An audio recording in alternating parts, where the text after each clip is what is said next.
রাত প্রায় 11:30। বৃষ্টি থেমেছে, রাস্তা একদম ফাঁকা। আমি শেষ বাসটার জন্য দাঁড়িয়েছিলাম। বাস এলো, ভেতরে মাত্র ৩ জন যাত্রী, সবাই চুপচাপ। আমি পেছনের সিটে বসলাম। হঠাৎ লক্ষ্য করলাম বাসটা কোনো স্টপেজে থামছে না। কন্ডাক্টরকে ডাকলাম, সে ধীরে ঘুরে তাকালো। তার চোখ, চোখ না, যেন কালো গর্ত। আমি ঘাবড়ে গেলাম।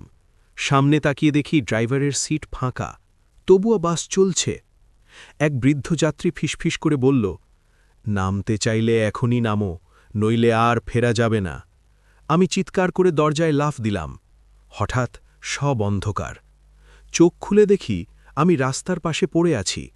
পুলিশ বলল, এখানে গত 10 বছর ধরে কোনো বাস চলে না।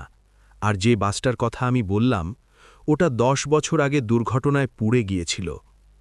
আজও রাতে নাকি সেই বাসটা দেখা যায়, শেষ যাত্রী খুঁজতে।